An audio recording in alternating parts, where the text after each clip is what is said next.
Talk to Micah Parsons about his trade requests. I've talked to Micah. I've talked to all of our guys, and great conversations. Not going to share with you guys what he and I talked about, but again, I know you guys are going to ask it. I get that. I'm not going to continue to talk about Micah's contract situation. A lot of great things going on. I get it. Seriously, you guys have a tough job to do, and you're going to get bored with this press conference if we keep asking it. But again, had great conversation with him. You know, you guys know me. I'm transparent. I talk to all of our guys. Always have, always will, and good conversations.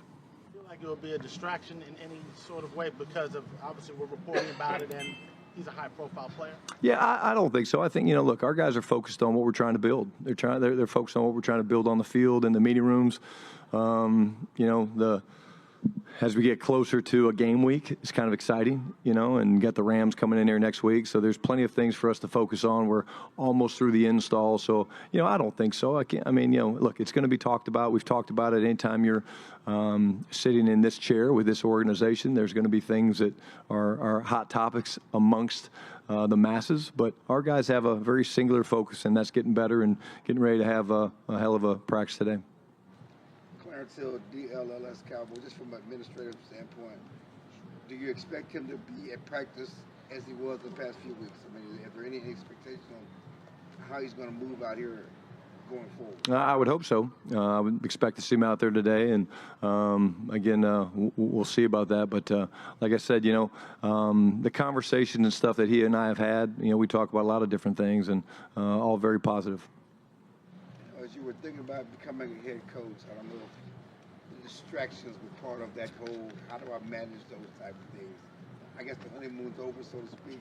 You've got all this other stuff that you envision handling off the field stuff, and how do you go forward trying to manage expectations and limit distractions and focus on program? Yeah, I think, Clarence, when you look at the situation being around the game so long, I've always had to deal with the issues. I haven't had to always step to a mic every day and talk about them and address it. But like I said, I've been very open about, I think over the past 5 or 6 years, the transparency and the authenticity that I carry myself with is never going to change. And so when you're a coordinator, there's different distractions and there's things that you can't control. And when you're the head coach, you can control those things. And that's not just how you practice and the practice schedules and the way you travel and things like that. But distractions are part of the game. We limit them. We address the ones we feel like we have to. And but I'm the same person every day, and I'm not surprised by things that you have to deal with. I wake up every morning and know there's going to be things that I wasn't anticipating happening. And I relish those things. A few teammates have changed things on social media to show us support for Micah. Do you support that? Is that part of the brotherhood? Does that get into their head about what's going on with Micah and how that affects them on the field? No, I think it's good that our guys are loving and supporting one another. That's part of being a team. But again, I don't get caught up in all that stuff. Again, we got 91 guys here, and again, I get fueled off of the energy and stuff that I feel in the meetings and on the practice field. That's what fuels me. Ryan Tyler with ESPN. Do you feel caught in the middle in this situation between Micah and management? No, because I'm in communication with everybody. I'm talking to the players all the time. I'm talking to ownership all the time. Steven and Jerry and I talk all the time. Will McClay. Again, the business side is the business side, and we're not the only team in the league that's going through this. It's what happens in big business and with elite players. And but no, I think I'm certainly someone that has the ability to have conversations and taking a lot of information, and I'm able to look at things from all sides and then communicate directly with the people that it affects. What have been your impressions of the pass rushers not named Micah so far in camp? Really, some guys have jumped out. Sam Williams having a hell of a camp. Nobody's surprised by that, just because of we know the type of athlete he is, the speed, the power. Donovan Ezaraku has shown up for sure. We've talked about him a little bit. Just his first step quickness is really incredible. The ability to run games and the suddenness of the games. Dante Fowler's having a great camp. Marshawn's doing some good things. So really, most of those guys have showed up. They're giving our tackles, great work. And from the inside, Osa's always going to do his thing. Solomon's been great. Mozzie's been pushing the pocket. Again, I love the competition. You guys saw a little bit yesterday or 2 days ago, I guess. We did the one-on-ones. That was fun film to watch. Watch the not just the receivers, DBs, and tight ends and safeties and backs, linebackers, but I always default to watching the big guys and watch them go bat a little bit, because when you have pads on, that's the stuff that gets you excited. But I will think that, again, we can create problems with people because of the way we play initially with the attack front, but also with the depth that we have on the defensive line. John Machado with The Athletic. What did you guys like about La'el Collins? How do you think he fits for you guys? He looks amazing. I was here when LC came back a year or two ago, whenever it was, and when I saw him yesterday, I was like, wow, he's really he's thin in a good way. He looks like he's been busting his ass, and obviously the experience, we feel great about that, and it was good to see him. The guys were excited to see him, but just trying to add some veteran presence in the offensive line. We're beat up a little bit over there, but it was good to see him, and he looks great. And then do you expect to have Tyler Smith out there today? Yeah, I do. Yep, I do. Nick Harris, Forward Star Telegram. Other than being on the sideline and on the field or in meetings or whatever, what value has Micah Parsons brought while you've been at camp? I see him teaching the young guys, man. I see him, leaning into, Donovan, teaching guys, hey, attack the offensive tackle this way. Hey, maybe counter with this, or hey, what'd you see there? Almost doing some coaching. I think that's really, really good, and he does a really good job of his football instincts are really impressive. I mean, he's very, very smart, and he understands the game, and but I love the fact that he's trying to lead into those guys, lean into them, and get them kind of caught up, and they listen because of obviously what he's done and how he's produced, and it's been fun for me to kind of look across the way and see him after maybe the ones leave, and he's got a couple of those guys he's talking to about different things, hand placement and stuff like that. You guys have thrown a lot of different nickel options with the first team. What have you liked about that competition? Love it. That's what we want. Again, we're moving some pieces around. The secondary, as you guys have known and asked, we're moving the pieces around a little bit. Duran being back now has been good for him to get those reps. Again, Keemon Hall's made some really good plays for us. He's an excellent blitzer coming off the edge. That's something that jumps off the film at you. Zion has done a nice job for a young player. I think you see some of the skills that we saw coming out of Kentucky that we really liked. But we'll keep trying different, groups and units. And the biggest thing from the nickel is the ability to communicate and talk. And I think offensively we're throwing a lot of things at them in terms of tempo, shifts, motions, things like that they're having to adjust to. And I will say that the communication has been very, very good from the nickels. Tommy Arsh, DallasCowboys.com. 34 days after Myles Garrett put in a trade request, he got a deal done. Yesterday was 34 days until you guys open against Philly. Do you feel like Micah will be on the field with you? So you're just going to keep asking those questions. When I told you that, I'm just going to keep saying I'm not talking about Micah's contract situation. Mike is a competitor, and I hope to see Mike out there soon. And when the business gets worked out, it gets worked out. And then we saw some of the tight ends working with the tackles in practice the other day. How important is it for them to kind of be on the same page when they're in line together? No, it's huge. I would say actually looking back on last year, that was one of the areas that we weren't very good at, Tommy, getting the tackles and tight ends to communicate and talk. And so we do different things, but those group periods where those guys work together is critical because you're teaching these guys how to communicate, how to talk, how to share information. If you think about it, when you look at the way the game's played, the center gets up there, he addresses the ball, he makes a point, he has the communication, and then it's got to get passed up and down the line. One of the things that the music does, other than just, create energy, is it makes our guys have to truly talk, because it's a little loud at times, especially when we're on the far end down by the speakers. And those guys have really done a nice job. It's a credit to Connor and Clayton, and then, of course, L-Dub, that those guys are doing a much better job. But without those periods where they're working together and they're communicating, we're changing the looks on them from the front, whether it's a tackle bubble, tackle covered look. Without making them do that in a group period, it's never going to be as good as it should be in the team period. So that's why you do those drills. Joe Hoyt, Dallas Morning News. You've talked a lot about your coaching inspirations throughout your time being an assistant and obviously your dad. In terms of handling tough situations, kind of like we got right now, who inspired you and what lessons did you learn? I think I took a little bit from everybody, Joe. My dad was always very forthright, very upfront. I think that's where I get my ability to have, real, authentic, sometimes hard conversations. But again, I think, at the end of the day, I'm who I am. And when I bring a player in, whether it's a good thing or a bad thing, whether it's a hard topic, whether it's a great, exciting topic, whatever it is, I'm going to always be authentic. I'm always going to be true to who I am. And I don't shy away from having real conversations with these guys, just like I don't shy away from having real conversations with the coaches and my family, and that's just the type of person I am. I would rather get everything out on the table and have us at least understand where we're coming from on both sides of it. And at the end of the day, I can deal with that. And sometimes people like what I say, sometimes they don't. But at the end of the day, it's coming from a place of that I care, and I'm committed to doing what's best for this team to win a championship. No Miles Sanders last practice. Are you expecting him to be out there today? Yeah, I think I'll find out when I go in there a little bit today, but it could be a couple days for him. But again, nothing that we're worried about. Jeff Gold with Fox 4. Forgive me for one more question on Micah, but you've talked about from the start when you took this role just how important relationships are to you. You spoke specifically with Micah about how you've been building that relationship going back years, even being on the offensive side of the ball. How grateful are you for that, and how much can that serve you in this situation?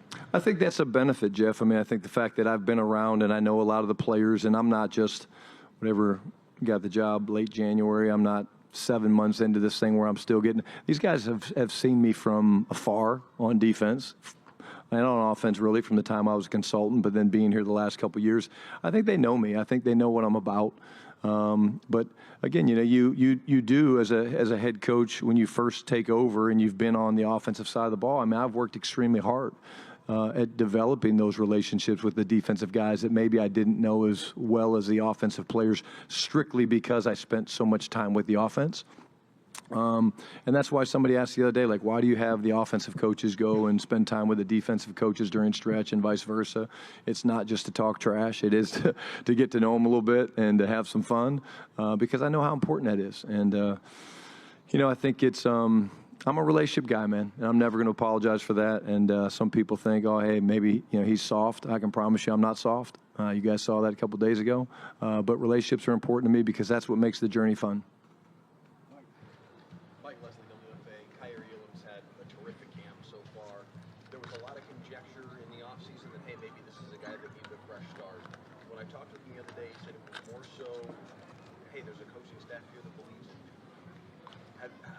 Seen your interaction with him, your coaching staff's interaction with him, and how have you seen that support maybe lead to the results we're seeing? Well, first of all, I love that because I think that's so important.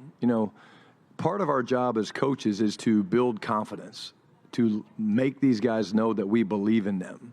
And it doesn't matter if the first guy on the big board or the 91st guy, like all these guys can play. All these guys can help us win. And it's our job to do that. I mean, we talk about Tyler Guyton, Tyler Guyton knows we think he can be elite, all-pro left tackle. And does that make a difference? Hell yeah, it does. Because when you talk to Tyler Guyton about that, or you talk to Kyer about what a great camp he's having, you're seeing things so well. You're reinforcing to him the things that he's already feeling by his performance on the field, but you're letting him know that we as coaches and we as the experts per se that spend all the time watching the film and evaluating, we see it as well. And so it doesn't mean you don't coach them hard. It doesn't mean you don't correct them. But every chance we get to really talk to these guys about what their ceiling is, and man, we just see it, man. And you should be confident. You are playing great. We'd be missing an opportunity if we didn't take advantage of that. Hutchison, Dallas Cowboys TV. Troy Pride's been also a guy that's been making plays for you throughout camp. Just how pleased have you been with his consistency so far? Yeah, great word, consistency. Love the athlete, man. Love the change of direction. Love the quickness that he's shown. And then you talk about just a competitive guy. He plays till the whistle's over, and he's one of those guys that it gets a little chippy in there with him. But again, you guys know me. I love guys that have a chip on their shoulder, and I think TP plays with a chip on his shoulder, and it's very evident when you watch him play. And he'll be that way a little bit today because we're in pads, and it'll be good with our guys kind of thudding around a little bit today. Bill Jones, CBS Texas. You talk about positive coaching, instilling confidence in your players. Is there someone from your past who did that for you, either growing up or college or anything that You know, Pete was that way. I mean, Pete Carroll. Coach Spurrier wasn't as much that. He was, well, depending on, during the week, he was kind of that way. And on game day, it was, oof, Jekyll and Hyde. And I love him to death. You guys know that. I've told a lot of stories about him. I've learned some swear words from Coach Spurrier on game day that I didn't, and you guys know I do swear too much. But I'd say the two guys that jump out at me in terms of that type of deal would be Pete Carroll and Dan Quinn. Two guys I'm very close with, two guys that, you know, we've spent a lot of time together. And but it's not even that. I think, you know, I've shared with you guys 4, 5, 6 years ago, I was kind of a little bit down and dejected. I think when I was leaving Seattle about like, you know, man, I've missed my opportunity maybe to be a head coach. And I did a really deep dive into myself and what really mattered to me. And I looked back and I said, what I remember about winning the national championship in Florida was more of the people. I don't remember the exact score of the game when we beat Florida State. I don't remember the score of the game, the first game of the year. But I remember times in the locker room, hanging out with my teammates, James Bates, Lawrence Wright, Sammy McCorkle, you know, Ike Hilliard. I mean, I remember that. And so it's the people side of it. And I think sometimes in today's day and age, you get caught up in the madness of the business and everything, and you realize that, you know, what matters and what you're going to remember is the people side of it. And I think that's why, I have not had the chance to really look at it, but why I love Hall of Fame weekend so much is because I think you see these incredible athletes and they finally get the call to go into the Hall of Fame. And it's like they realize as they're looking out over not only their families and the fans and the people that helped them get there, but they're looking at, again, their peers and the ones that they played with and alongside. And that's what matters, man. It really is what matters. And so, yeah, that's kind of the way I'm wired. Newy Scruggs, NBC5. You mentioned the Rams coming in here. What do you use that practice time for your running backs to get your evaluations about where you're going to slot these guys and going into the season? Yeah, you get a ton out of it, number one. I mean, I have a ton of respect for Sean and his staff, and they were so easy to work with last year when we had the scrimmage against them. You know, but in terms of the running backs, right, you know, you're looking at different fronts, you're looking at different matchups, you're looking at different linebackers. Like, you know, our guys are kind of getting a feel. There's a scouting report out on each other, right? Like, if you're Javonte and all of a sudden Sanborn's going to blitz, like you kind of have an idea because they've been going against each other for so long. Okay, he's going to take me on with his near pad, or hey, he's going to fake left and go right. So I think it's just going up against a different jersey, going up against some different looks, some different fronts. And Sean and his staff have been great to work with. And, you know, they're a damn good football team. They're physical. You know, we'll be smart with who we play in the preseason, you know, so it's a chance for you to get a lot of really, really good work with maybe some guys that aren't going to play in the preseason. And, again, just he and I talked 2 days ago, and we've kind of finalized the practice schedule, and it should be a hell of a competition. Nick, you're halfway through these 16 practices at camp. Anything you really like, anything you don't like that you want to change up going into the second half of camp? I think we're taking care of the football better. I like that. You know, I think early on we were turning it over a little bit too much. I think offensively the big plays are starting to show up. We're starting to connect on those. You guys asked me about that the other day. That normally takes time. I love the energy. I love the physicality. I've talked about how we're trying to create calluses and things like that. And I love all the reps we're getting. I mean, really, like, you know, we're going to mix in a little bit of 7-on-7 and 9-on-7 at some point, but I mean, we're getting upwards of 65 to 68, 70 plays of 11-on-11, and it's been really, really good. And we're getting a lot of guys rolling through, and the evaluation process is ongoing. And again, that doesn't slow down as you get, you know, into these game week preps. You know, preseason's not about pulling back. You know, it's about pressing ahead, and that's kind of what we'll do.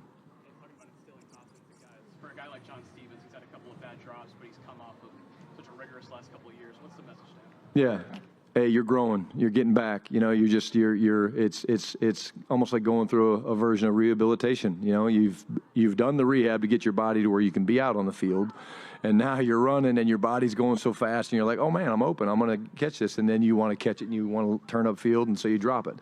There's zero concerns about his ball skills. He's got elite ball skills, but, you know, you point out the great things he's doing. You know, guys like that, you always point out the things that they're doing really well and how amazing it is that you're back already and you didn't start on PUP. And, man, what a testament to you. And, hey, you're going to kick the rust off, and don't worry about that.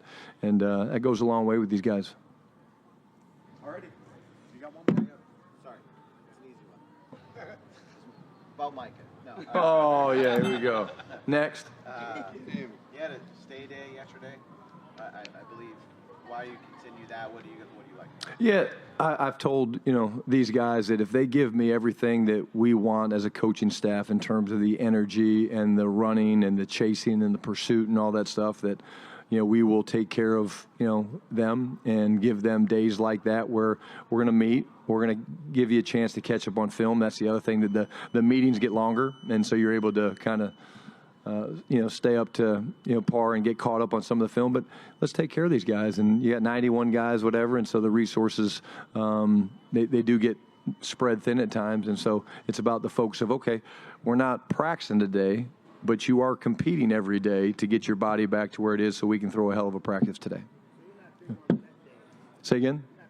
Big on having a vet day. No, I mean, again, there's different versions of what is a vet day. Do you just not go out there with any stuff on? There's different versions of that. Some guys you want to be smart with. It's a physical game. But no, we're a team and we're a family, and therefore we're going to try to act that way all the time. Are there certain things that do change it from time to time? Of course.